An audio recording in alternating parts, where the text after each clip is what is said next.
My name is Jonathan Van Eaton, and on today's podcast, I'm going to be talking about prehistoric to early 8th century Japan. In a very broad scope, I'll briefly talk about its regions and the 5 major periods within this time frame, ending with the Asuka period. I'll then focus on the Nara prefecture. I'll refocus again specifically on the Haruji Temple, and finish with a brief look at the pagodas commissioned by Empress Shotoku.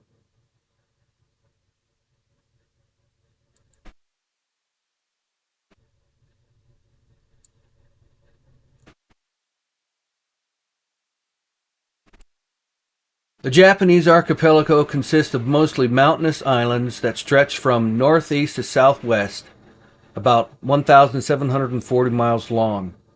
In total, the land area is about 234,000 square miles. It's a bit larger than Finland or Italy, and roughly the same size as the American state of Montana. The 4 major islands are Hokkaido, Honshu, Shikoku, and Kyushu.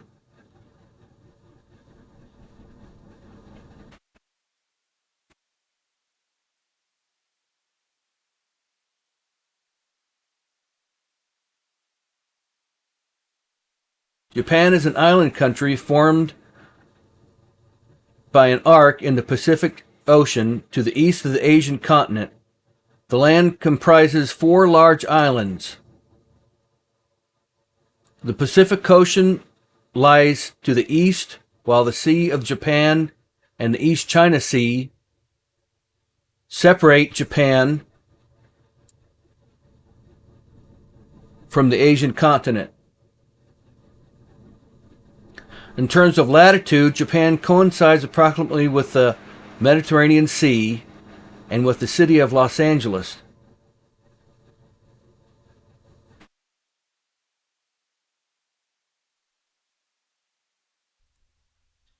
Japan's coastline is quite varied. In some places, there are long sandy beaches.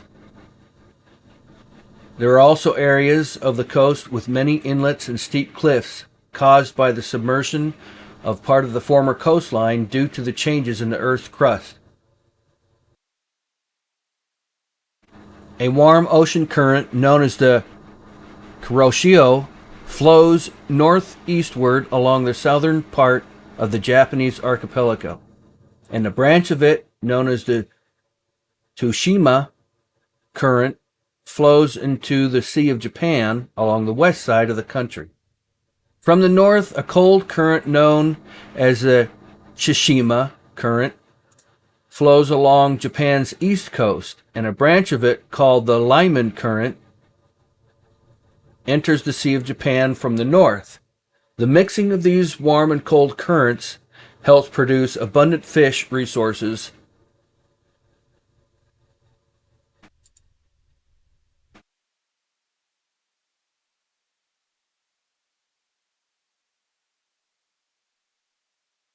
Let's talk a little bit now about the 8 regions of the Japanese archipelago.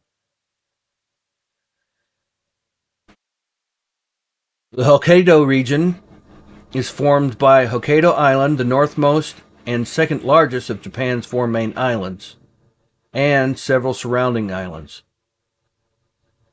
The island is separated from the Honshu to the south by Sarguro Strait. The climate is very different from the rest of Japan. It's generally cooler in the summer and very cold in the winter.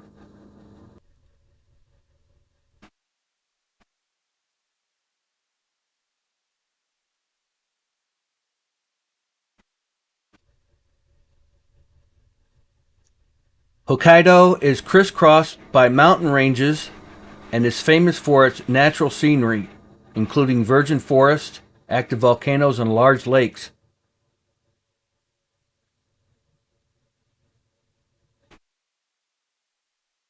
Hokkaido was first settled in the 16th century by Japanese who began to trade with the indigenous Ainu people there. It was the late 19th century that the island's full-scale development was launched by the Meiji administration. Fishing and forestry are important parts of Hokkaido's agriculture and underline much of the island's industrial activity.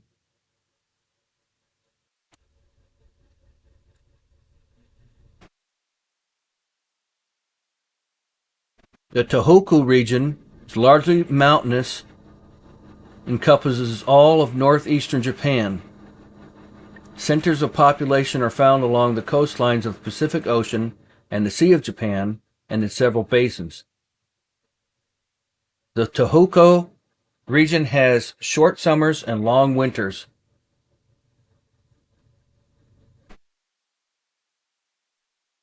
Interspersed with beautiful spring and autumn season. The Tohoku area is primarily agricultural, which account for almost a quarter of all the paddy fields throughout the country. Fishing and forestry are also important industrial activities.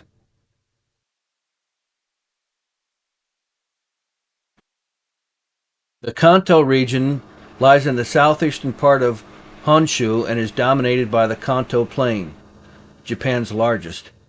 The climate is generally mild and has 4 distinct seasons. This region, which includes the key cities as Tokyo, Yokohama, Kawasaki, Saitama, and Chiba, is the most populous region in Japan. The hub of the region is the Tokyo Yamaha district,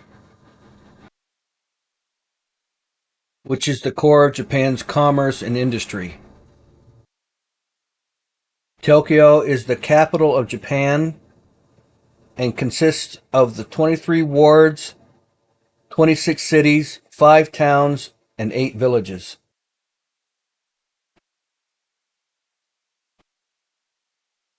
The Chuba region in central Honshu faces both the Pacific Ocean and the Sea of Japan. The climate varies greatly according to the area.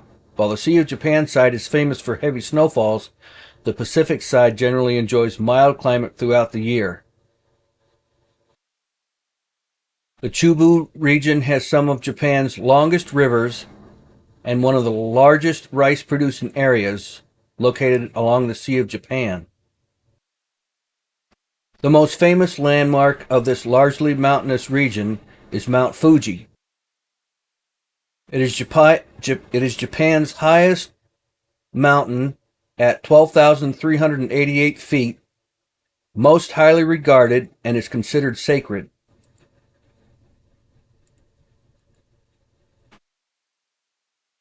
The Kinki region, located in west central Honshu, is Japan's second most important area in terms of industry. The ancient capital of Kyoto is in Kinki. So too are the cities of Osaka and Kobe, which are the center of the commerce in western Japan. Kyoto, once the capital of Japan and the residence of emperors, is famous for its temples, shrines, and other historic sites, and is a virtual storehouse of official designated national treasures and important cultural properties.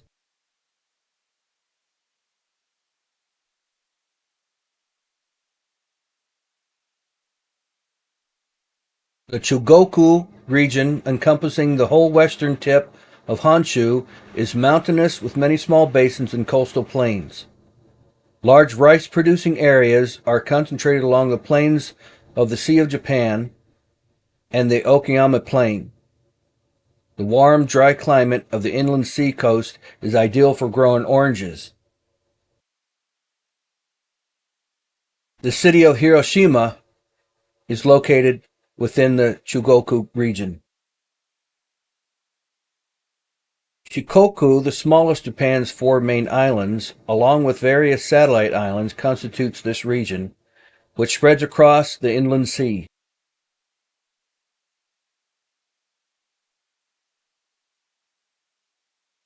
High steep mountains serve as a limit to farming and habitation, and there's little large-scale industry, but has breathtaking scenery and large natural lush valleys and beautiful gardens.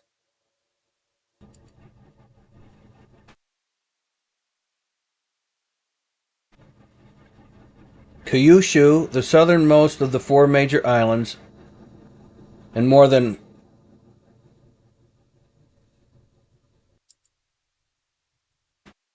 1,400 surrounding islands, make up the Kyushu region. Kyushu Island has mountainous interior with plains along the coast, volcanoes, and hot springs. The climate is subtropical. Agricultural, stock farming, hog raising, and fisheries all flourish. Okinawa Prefecture is a chain of 60 islands located far to the south of Kyushu. It was once called Ryukyu, was an independent kingdom until the 17th century, and as such developed its own distinct dialect and cultural traditions.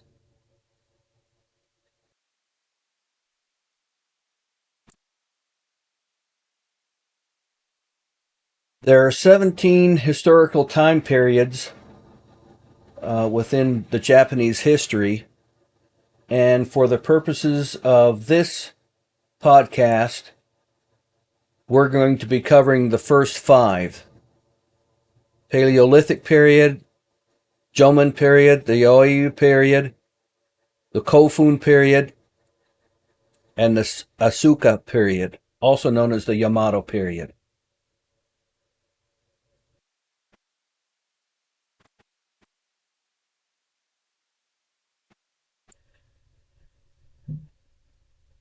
So let's begin with the prehistory to early 8th centuries.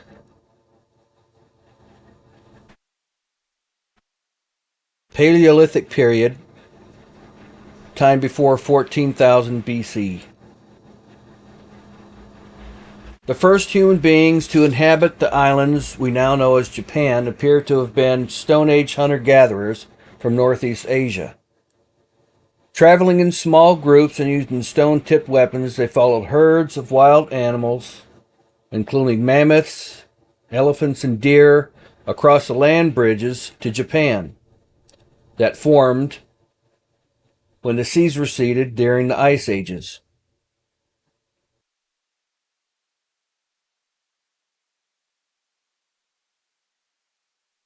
While many believe that they came earlier, we know for certain that these hunters arrived in Japan at least as early as 35,000 BC. While the tools prior to that time are crude, there is some debate over whether they were made by humans. After 35,000 BC, however, artifacts include finely made blade tools similar to groups in Siberia and the rest of Eurasia, and axes made from ground stone. Since no pottery has yet been discovered, on the other hand, the Paleolithic period in Japan is also sometimes referred to as the pre-ceramic period. This helps distinguish its inhabitants from those of following eras.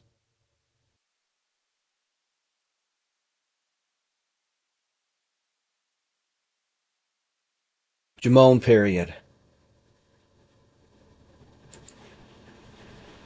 Between 20,000 and 12,000 years ago, the Ice Age ended, sea levels began to rise, temperatures began to rise, separating the Japanese islands from the Asian continent. Consequently, the life and culture of the people living in the Japanese islands changed drastically, leading to the beginning of the Jomon period.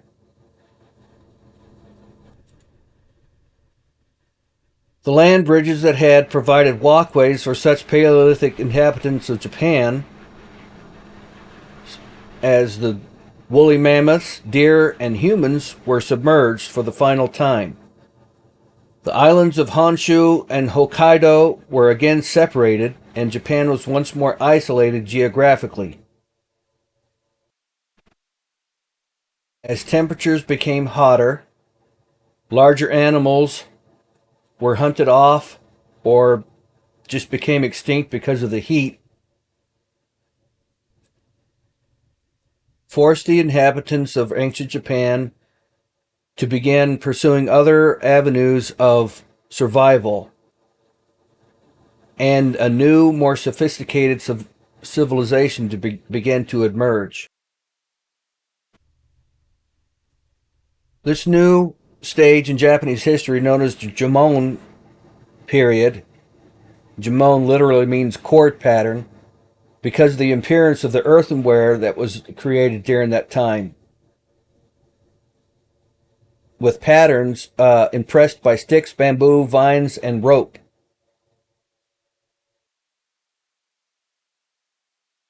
The Jomon people typically lived in small villages of 6 to 10 dwellings. The standard house was a pit scooped in the earth with a makeshift grass or brushwood roof, held up by 5 or 6 posts. It had an interior central fireplace with stone slabs. Each dwelling was large enough to accommodate between 4 and 8 persons, and most settlements were at least semi-permanent. It seems these settlements or communities tried to be self-sufficient, but there's evidence of local and regional trading.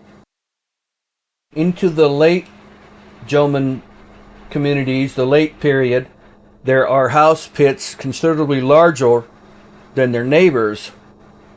These may have been the homes of village chiefs or places of worship.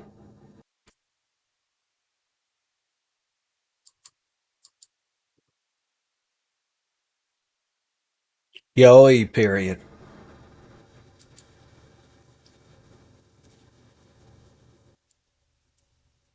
The Yoi district in modern Tokyo gave its name to a relatively brief but decisive period of Japanese culture. Here's some distinctive pottery, clearly different in style and technique than the Jomon pots was unearthed.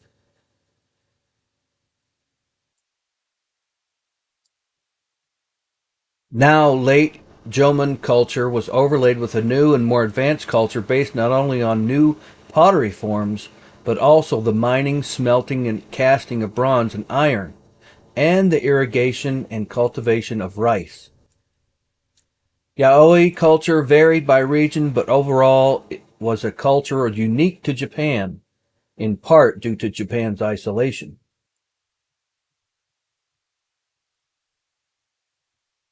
Rice cultivation was one huge characteristic of the period. Probably small groups of immigrants from the continent brought rice cultivation techniques to Japan, where they and the Jomon peoples began to prepare special fields that had ample supplies of water and develop the necessary seeding, weeding, and harvesting skills. The earliest fields were natural wetlands, but gradually the Yoi people learned to construct irrigation canals that could supply the water. To round out their diet, the Yoi people also gathered wild plants, cultivated fruit, hunted, and fished.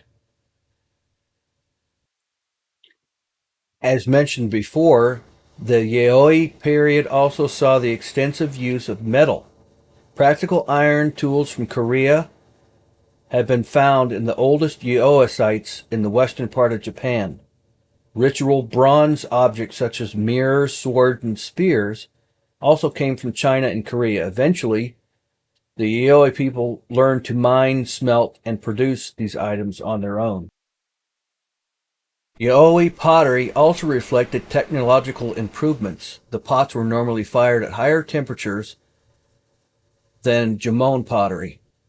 Unlike Jomon pottery, the surfaces of these pots were generally smooth with geometric designs. There are many different kinds of this pottery, ranging from cooking to storage to more formal vessels used for burial and religious purposes, but it was clear that they were all made quite sophisticated artisans. Now, as many as 30 households may have lived in community together at one time, in houses that were oval in shape and over 1,500 square feet in size. These houses had roofs of thatched material and were supported by heavy beams and posts. The floors were set into the ground but protected from flood damage by earthen walls. There was usually a hearth for cooking and warmth in the center. Cultivated rice and other foods could be stored in jars or in specially designed storehouses. Wooden fencing marked off their fields, some of which were larger than 400 square meters.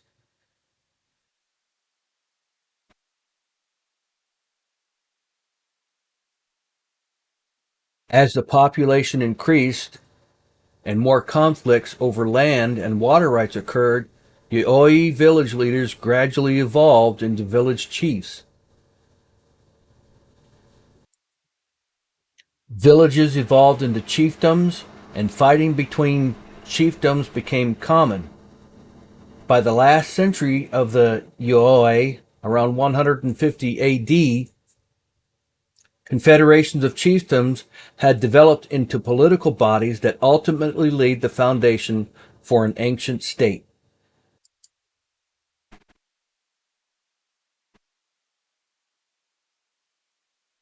Kofun period. By 250 AD, the building of large tombs became so strikingly different from what had gone on before that period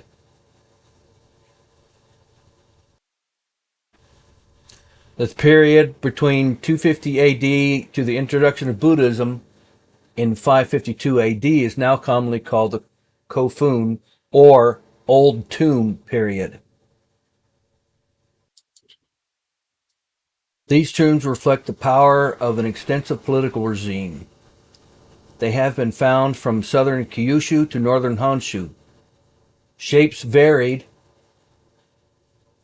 from round to square to keyhole shaped. One striking example is the tomb of Emperor Nintoku, who ruled in the early 400s near modern Osaka, and which covers over 80 acres. As might be expected from the size and sophistication of these tombs, a great many personal effects have been recovered from the inside, including jewelry, mirrors, and tools that were meant to accompany the dead spirits in the afterlife. Many tombs from the 5th and 6th centuries also contain horse bones and trappings, so it seems possible that a horse riding and militarily sophisticated aristocracy may have come into Japan at this time, either by a sudden invasion or a gradual process. The number and size of these tombs suggest that by the 5th and 6th centuries, Japanese society was becoming more sophisticated. As it did, a shifting confederation of intermarried tribal chieftains began in this period to call itself the Yamato people. Yamato refers both to the area around Nara and to the clan that eventually founded the present-day imperial line in Japan. The word is often used to refer to Japan as a whole.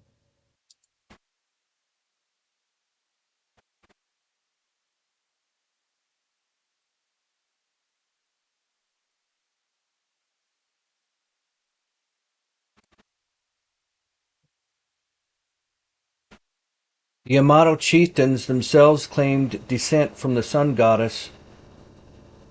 They used this religious symbol, their military supremacy, intermarriage, and the awarding of titles to gradually extend their power from Kansai, which is Kyoto, Osaka, and Nara, to other parts of Japan. The Yamato chieftains were called Great Kings. By the 6th century, great tombs were still being built, but Japanese society was being transformed by new cultural elements from the mainland, the most important of which was Buddhism. Buddhism probably began to filter into Yamato via Korean immigrants in the late 5th and 6th century. However, the faith was not taken up very seriously in court circles.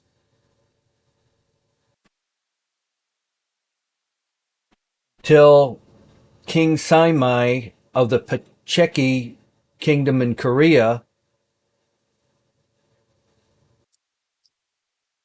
sent Buddhist texts and a gilt statue to the Yamato ruler with words of praise for this allegedly superior faith in 538.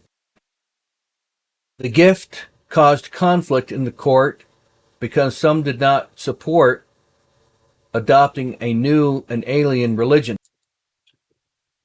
Several powerful clans led by the Nakatomi and the Mononobe opposed the introduction of this foreign faith, while others led by the powerful Soga family argued for acceptance. The Soga's victory over Mononobe in 587 assured further acceptance of Buddhism. By 593, the Soga had succeeded in placing a ruler on the throne as Empress Suko, and she in turn named Prince Shotoku as regent. He was an enthusiastic supporter of Buddhism and is said to have founded the great Horyuji Temple near Nara.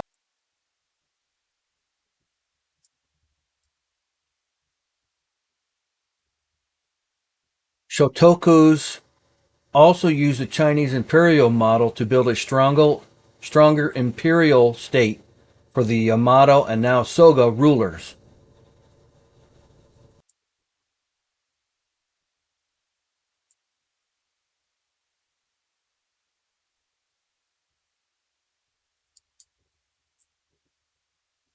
Nara Prefecture.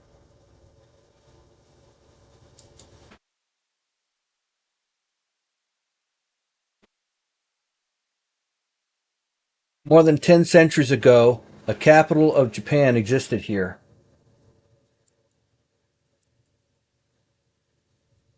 Several generations of the kings of the Yamato dynasty ruled here and expanded their influence outward. Eventually, Yamato became a word meaning the whole of Japan.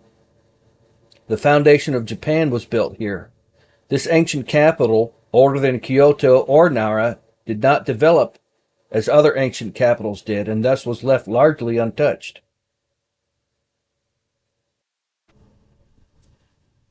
Originally known as Yamato, Nara was Japan's first capital and first seat of the first emperor. So let's talk about some of the cultural aspects of the Nara area.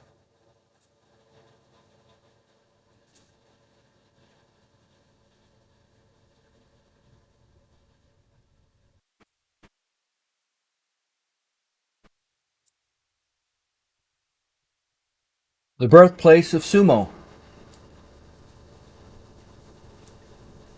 Located beside the road leading from Yamato to Ana Ini Mashahuzu, a Jinga shrine marks the birthplace of sumo. About 2,000 years ago, Nomi no Sukuni and Teyama no Kiyawa performed a sumo match for Emperor Sunin. This is said to be the beginning of sumo wrestling, the national sport of Japan.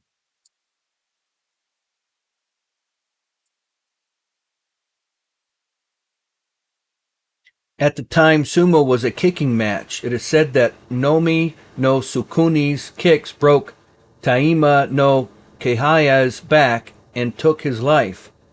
Nomi no Sukuni is considered to be the founder of sumo.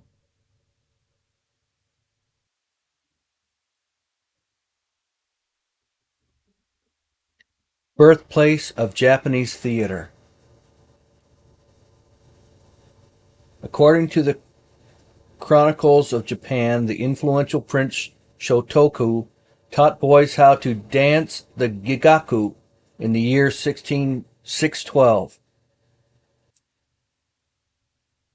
Gugaku is a humorous play performed wearing masks and was transmitted from continental China.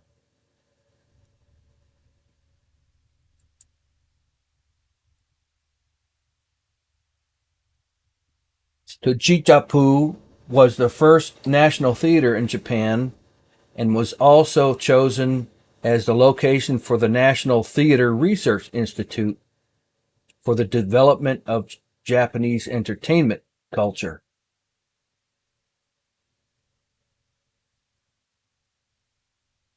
Birthplace of sake brewing.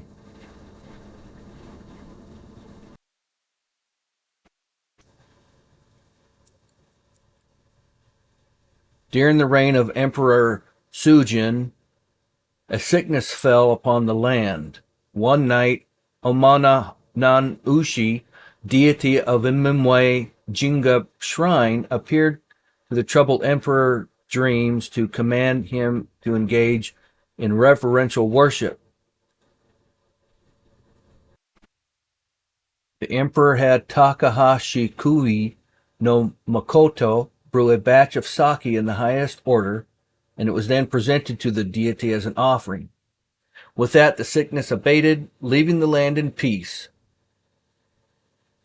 Omananushui had accepted their offering of hospitality.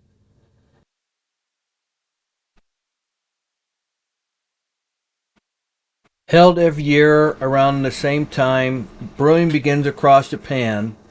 The festival of Sake Matsuri offers prayers to the shrine's deity.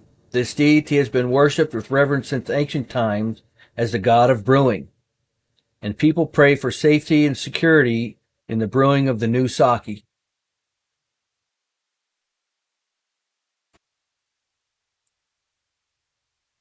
Birthplace of Japanese Buddhism. In ancient times, many diplomats and supplies from other parts of Japan and Eastern Asia were brought up the Yamato River from Osaka and land at a wharf in what is now Sakari City.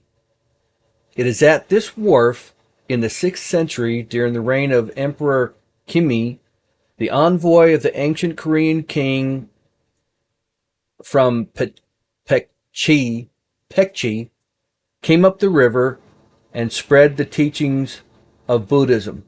There is now a monument where the wharf once was.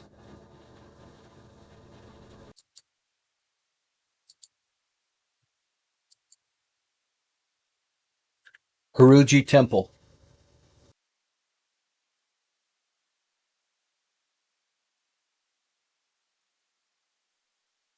Haruji Temple was founded in 607 by Prince Shotoku, who is credited with the early promotion of Buddhism in Japan. Haruji is one of the country's oldest temples, and its grounds contain the world's oldest surviving wooden structures. Located in Karuga, a city in Nara Prefecture, just southwest of ancient Yamato, the temple conveys images of Japan as it existed more than 1,300 years ago during the Asuka period. The 5-storied pagoda at Haruji Temple is the oldest pagoda of this type in Japan and one of the oldest surviving wooden towers in the world. It was erected during the Asuka period to enshrine sacred relics of the Buddha. The bones and ashes of the historical Buddha were distributed among the followers after he died some 2,500 years ago. A portion of these remains are said to be entombed about 3 meters below the base of the pagoda today.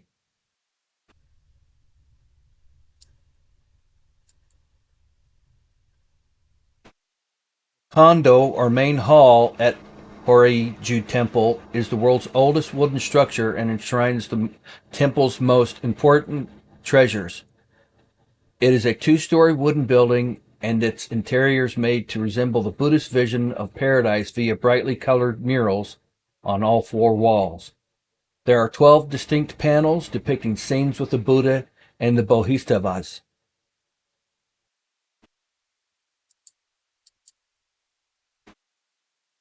The octagonal Hall of Dreams is one of Haryuji's temple most impressive buildings constructed in 739 as a monument to Shotoku. The building was constructed on the site of the prince's private palace, where he lived until his death in 622, and derives its name from a legend that a golden Buddha once appeared to Shotoku in a dream.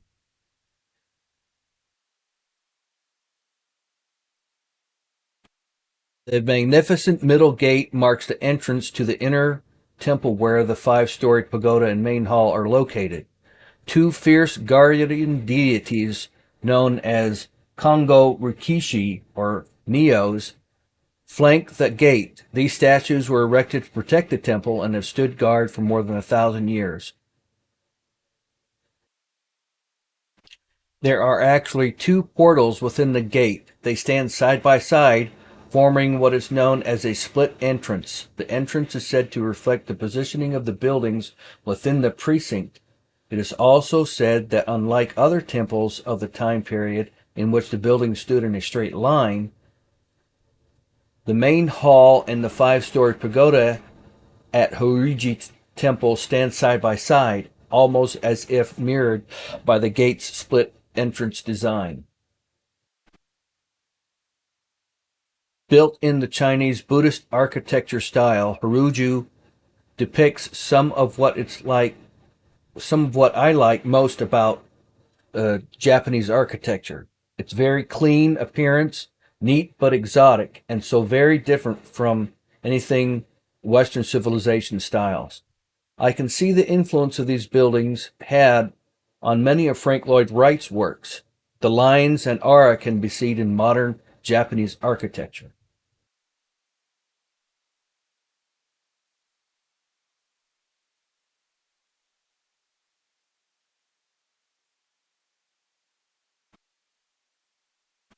$1 million pagodas.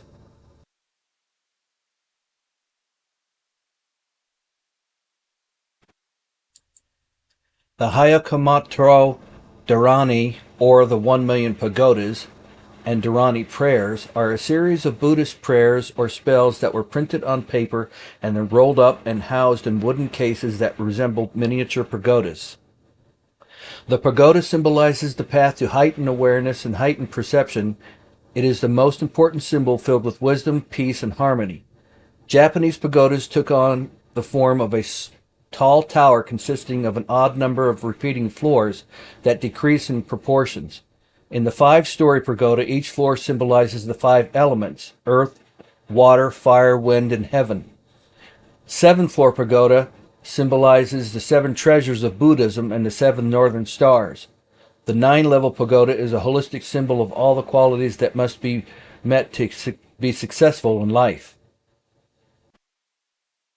Empress Koken, otherwise known as Shotoku, commissioned craftsmen to print 1 million Buddhist dharani and create the same number of miniature wooden pagodas to store the scrolls.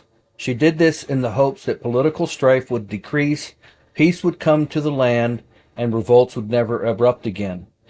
The 1 million pagodas were distributed to 10 temples around Nara, with 100,000 pagodas going to each one. The rolled-up scrolls are some of the oldest examples of printed paper in the world and are still contained inside the hollow pagodas beneath the removable decorative spires at the top. None of the miniature pagodas that were distributed to the other 9 temples have survived, but 46,000 of the 100,000 pagodas that were donated to Horyuji Temple have remained intact. I've always had an interest in Japan, and this assignment has sparked my interest even more. I hope that you have enjoyed this podcast. Thank you for watching.